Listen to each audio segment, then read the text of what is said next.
Hello, I'm your host, Erica Van Eaton. Welcome to Diving In Consciously. Today, we are going to play with the mind and ego. We're going to talk about how they were developed. We're going to meet these aspects of your humanness, and we're going to play and bring them back into wholeness with the soul, or at least that's the goal. Like usual, there are many beings of light here. I learned this technique, this table technique, by another healer named Raven Many Voices. The first time she brought it to me, I was like, yes, I know exactly what you're talking about. So shout out to her. What we're going to do is to create a safe place in your heart for all these different human pieces of you to feel seen, to feel heard, to reunite with your soul, because everything's an aspect of soul. Everything is an aspect of source. Let's ground and keep the nervous system calm, because anytime that we're talking about the mind, anytime we're talking about the ego, it's easy to be triggered. It's easy to start to feel a little anxious because we're placing awareness where there is a lot of stored energy. So if we want to move inside the mind, if we want to understand its development, we need a very calm, stabilized nervous system to be able to even really have a deep discussion about its operation mechanisms. So let's breathe deeply into the belly. If you can breathe in through the nose, down into the belly, that's even better. If you can't because you're congested with allergies or whatever, that's fine. Try to breathe in through the nose. And as you're breathing in through the nose, allow your belly to just expand. Expanding the belly, allowing the chin to raise a little bit so that your neck is exposed, shoulders down, chest open. Very primal response. If we are in this kind of posture where our chest is unguarded, where our throat is unguarded, it's a natural signal to the body that we're safe because we are exposed, right? And we aren't in fear. And if we're taking nice, slow breaths, it means we have time.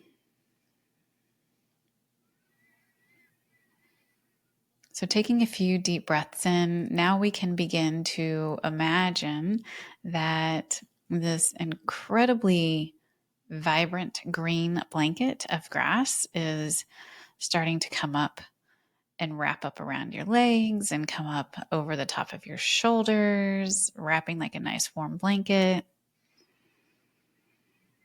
You might even want to take a little bit of it and put it over the top of your head.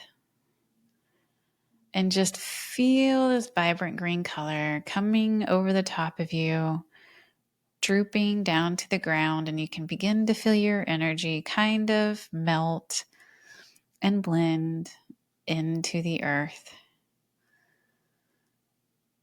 Just the thought of soft green grass is relaxing. The thought of soft green grass, you can almost feel the texture of it and you can see the color of it. It's soothing. It reminds us of child play, of walking barefoot.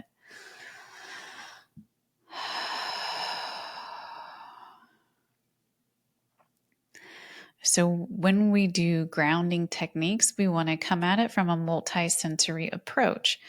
The best way to teach in the classroom is from a multi-sensory approach.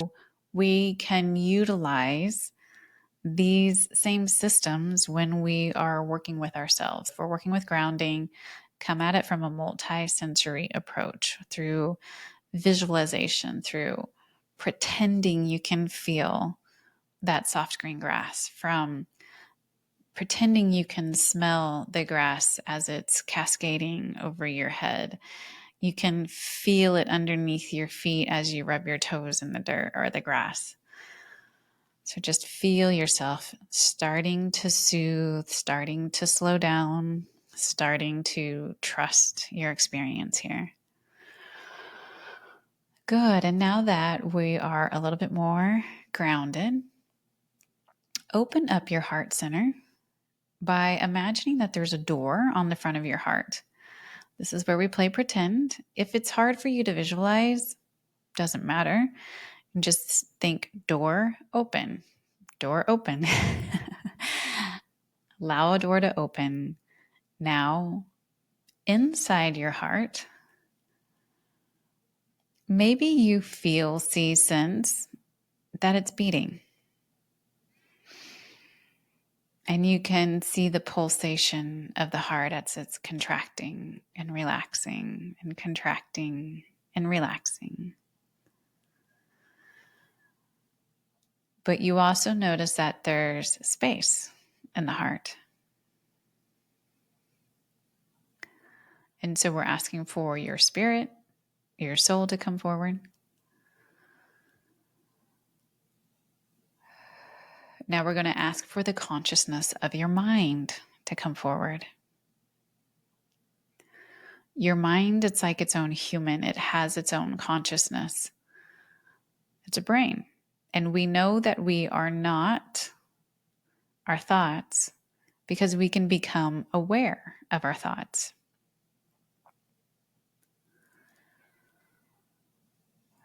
So we ask for the mind consciousness to come into the heart space. Good. Now we're going to ask for your ego, your I, your identity to come into the heart. Ooh, big energy release with that one.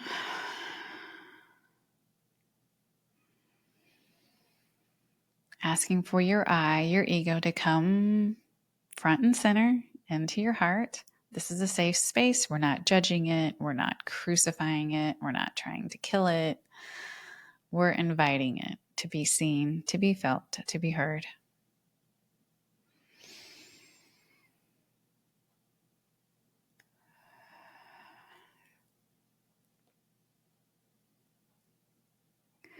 Now, you might notice that some of your egos, if you've never done this kind of ego work before, might be standing off to the side with their arms crossed, kind of with an attitude at being rejected, at being judged, at being shamed. It doesn't matter. We're just asking it to be present. I'm not going to try to change it. We're just seeing it. Good. Now we're going to ask for your body consciousness to come forward. And the body consciousness is very quiet. We talked about the body consciousness in a previous episode. I can put the link down below. The body consciousness is a collaboration of trillions and trillions of microorganisms, microbacteria, parasites, viruses. All these tiny little organisms make up over 95% of your physicality and your DNA. And so they're all speaking, working in divine union to promote a physical version of you. And they have a voice. They have an overriding voice. Just like you can hear the thoughts in your mind, your body consciousness has thoughts too. We just usually don't hear it because the body consciousness itself is pretty quiet. What speaks really loudly with the body is pain. Pain is really loud.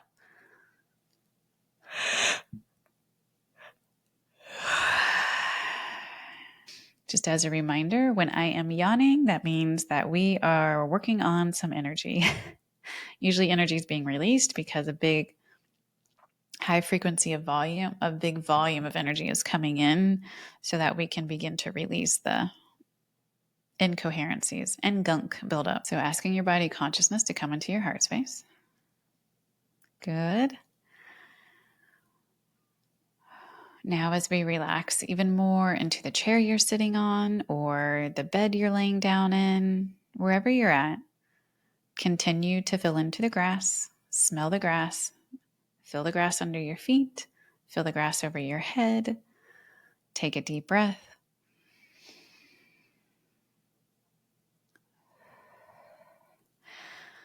As we age, the mind loses elasticity.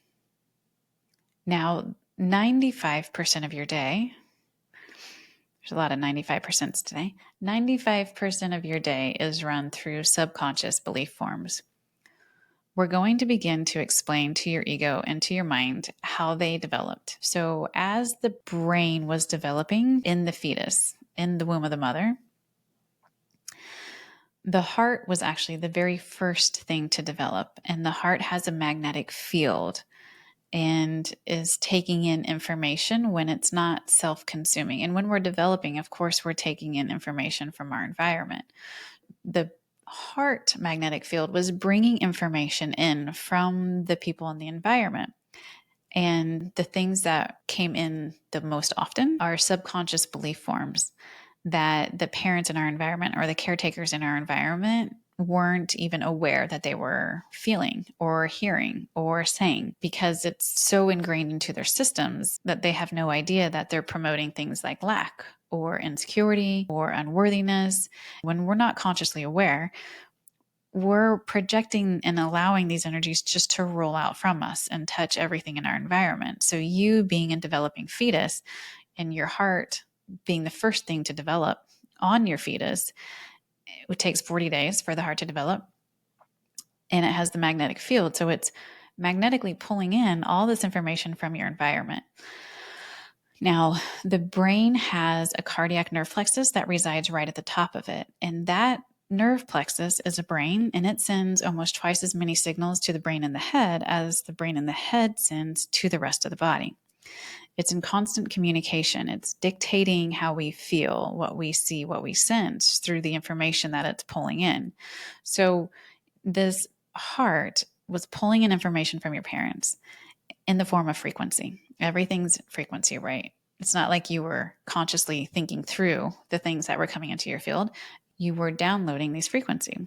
So these frequencies came into your heart space, hit the cardiac nerve plexus, and the cardiac nerve plexus starts zinging that information up to the brain in your head. The brain in your head is starting to develop, right? It's starting to create folds. It's starting to develop neuropathways, and these neuropathways are a direct match to the energy, to the information that your heart is feeding it. So if there was fear of how am I going to support this child financially or emotionally, I'm not mature enough to support this child, or I'm unworthy to even be loved by this child, whatever it is, like that information is feeding the heart is feeding that to the brain. And when something happens over and over again, it starts to build a neuropathway and get locked in as a subconscious belief. So before you're even walking on the planet as a born child, you are getting programmed. And at the same time, your brain is developing and your body is developing, your identity, your I, your ego is developing as well. Your ego starts to look at these subconscious programs and thinks those are true for this human. And those become part of your identity. And anything that falls outside of your identity is something to be scared of, because it's different frequency. It doesn't match. And if it doesn't match the subconscious belief systems, then the I can't accept it to be true for you. And it doesn't actually even look for something different, because at the same time all this is happening, your reticular activating system, which covers the brain, is in communication with your identity on how to see the world, what to see, because it's wanting to find vibrational matches to validate your subconscious belief system to your ego and to your mind. So the longer we go through life being programmed and not challenging our subconscious belief systems by not tearing down and rerouting and creating new neural pathways, the more we lose elasticity in the brain. There are everyday things that we can help to build elasticity in the brain, like exercise. Exercise is the number one rated way to help build elasticity in the brain, as is meditation and a calm nervous system. At the same time we're building elasticity, we want to unprogram these external identities that were never ours to begin with. They were never ours. We downloaded them from the environment and we took those on to be true for us. So to begin to reinstate elasticity, it is much easier done if we incorporate the ego. So we're not resisting ourselves, but we are inviting different aspects of self to come play with the brain and the body consciousness. Are you with me? Everything I do is from a holistic perspective, meaning I don't want to exclude these different parts of my soul. It doesn't work. That amplifies a sense of separation, and we are wanting unification. The more we come into internal unification, the more we embody our highest selves, the more we embody our soul, and the easier it is to express our wisdom, our light, our source energy codes out to the world, because we don't have a part of our consciousness. We don't have a human part that is restricting our ability to do so. So if we don't include the our I am, if we don't include the identity that we are, the ego that we have, then the ego is going to fight against us wanting to change a pattern or a behavior or a belief structure because it's in fear of it. But if I release the fear, then I release the resistance, and the ego and the mind themselves become elastic and malleable for the benefit of the soul, because they have come back into alignment with the soul. They know that they are aspect of the soul, which is aspect of source, and they want to promote that. What we are doing here is gently beginning to show the ego and show the mind how they developed. We're not placing any kind of judgment, fear, or resentment on any of these human aspects.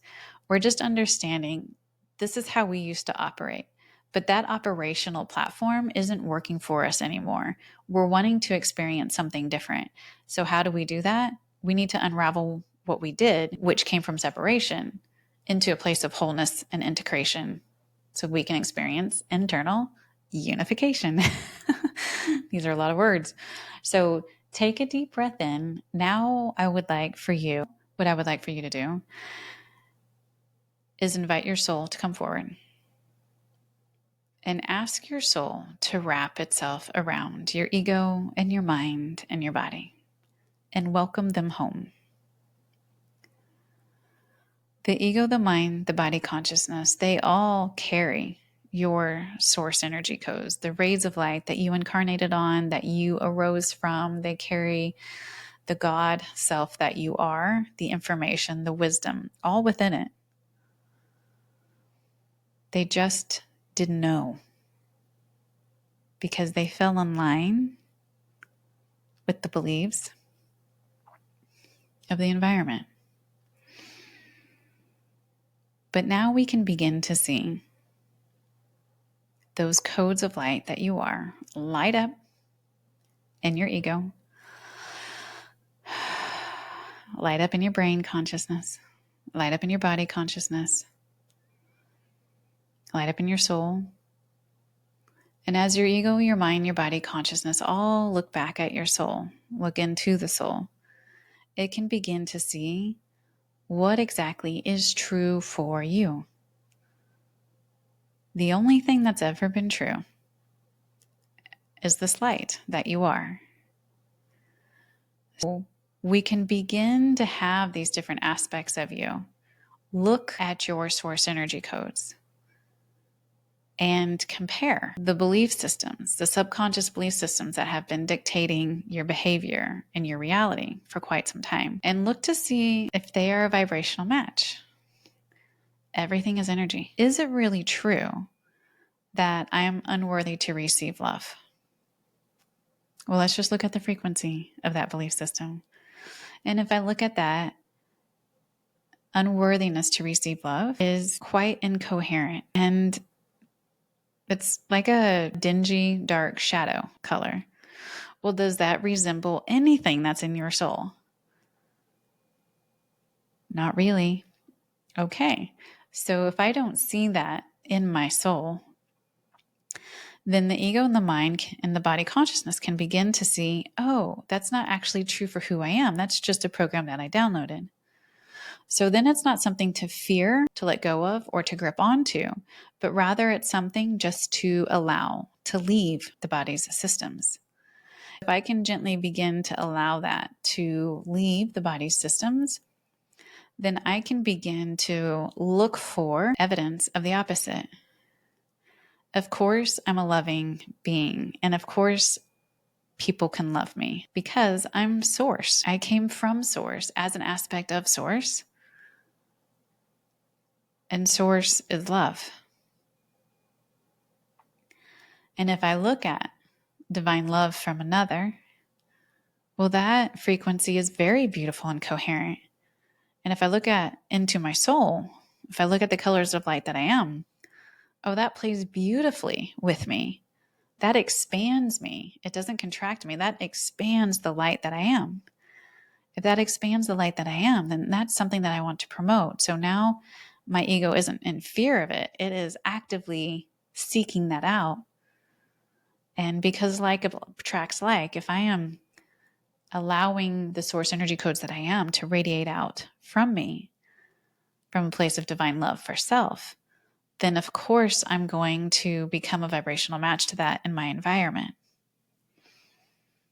And my brain's on board to find evidence of that. So I'm going to begin to see all these people around me that love and adore who I am. And because that becomes my focus, the more I see it, the more it is created in my reality. And that's what I begin to see more often than this opposing belief system, saying that I'm unlovable.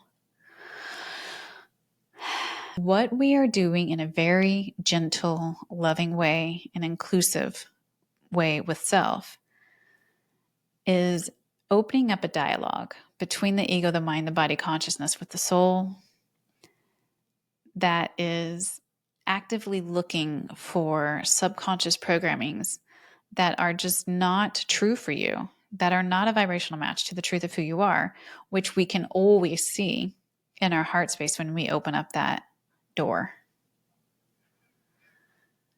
And if my ego is triggered by something or someone, instead of looking at that and being like, oh, I did something wrong, or I thought I healed that and I didn't, we're going to be like, gosh, thank you so much, ego, for showing me where somewhere in my psyche I still have this active neural pathway that is in alignment with this trigger. So that's when we bring our mind consciousness forward and say, hey, mind, check this out. Remember, the vibration of this is not true for us. Can we find it and let it go? And sometimes it's not in the mind in our head, but it can be our gut mind, the inferior or superior mesenteric nerve plexus or the celiac nerve plexus. So where does your body get tight when you think of that trigger? And that is the location of where that subconscious programming is embedded into the neural network.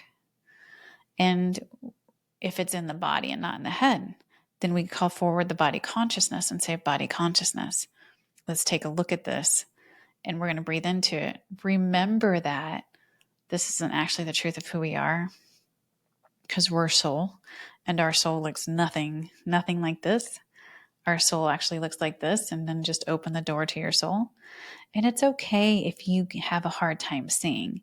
We are playing pretend here to build elasticity in the mind, to build elasticity in our egos, and to build elasticity in the body consciousness so that we become flexible instead of rigid and hard.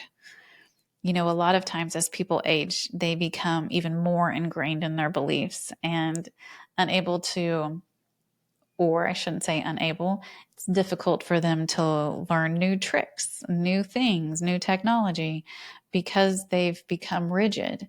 We're wanting to stay flexible so that we can continue to expand.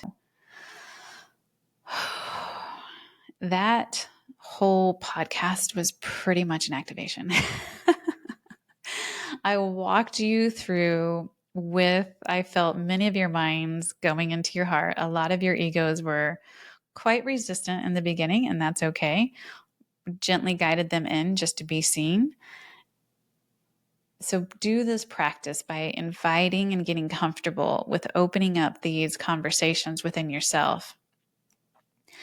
Open up the dialogue, be inclusive, and come at it from a holistic perspective that we are complicated. We have a lot of moving parts to our psyche and to our energy field, and we can't ignore them and we can't destroy them, and they shouldn't be, because they're part of soul. They're part of source. You were created on purpose, and our egos and our minds and our body consciousness have a purpose. So why don't we work with it and evolve it for the expansion of soul rather than the restriction of it? Why not play that way?